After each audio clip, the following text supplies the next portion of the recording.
আমার প্রিয় শ্রোতা বন্ধুরা এবং আমার প্রিয় ছাত্রছাত্রীরা, আজকের অষ্টম শ্রেণীর দ্বিতীয় পর্যায়ক্রমিক পরীক্ষার প্রস্তুতি নিয়ে আমি উপস্থিত হয়েছি PN Kumar smart math solution চ্যানেলে। গণিত এমসিকিউ। প্রথম প্রশ্নটি হলো 160 টাকার 35% ইজিক্যাল টু কত? তাহলে উত্তরটি করবে 160 টাকার লেখা থাকলে শেষে যদি থাকে তাহলে জানবে এটা গুণ, তাহলে গুণ চিহ্ন দিয়ে দাও। 35 বসাও, পার্সেন্টেজের জন্য নিচে 100 বসাও।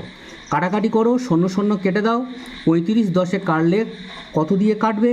এখানে 5 দিয়ে কাটবে, 5 দুগুণে 10, 5 7 35 এবং 2টা দিয়ে কাটো, 8 দুগুণে 16, 8 আর 7 গুণ করলে হয় 56 টাকা। অতএব নির্ণেয় মান 56 টাকা। দ্বিতীয় প্রশ্নটি হলো 18 a⁴ b⁵ c² divided 21 a⁷ b²।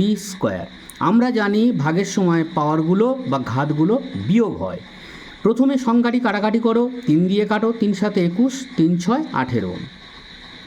উপরে A4টে, নিচে 7টা, বাদ দিয়ে দাও। নিচে বেশি আছে, বসিয়ে দাও। কটা বেশি? 3টে, 3 বসিয়ে দাও।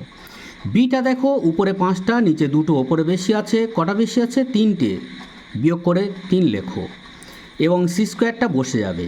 তাহলে অতএব নির্ণেয় মান হলো কত? 6/7 AQ c² ডিভাইডেড AQ। 3 নম্বর প্রশ্ন, দুটি ত্রিভুজ সর্বসম হওয়ার শর্ত কি? SAS, ASA, SSS, RHS এগুলি হলো দুটি ত্রিভুজ সর্বসম হওয়ার শর্ত। এখানে এ বলতে অ্যাঙ্গেল, কোণ, এস বলতে বাহু। আজকের এই পর্যন্ত।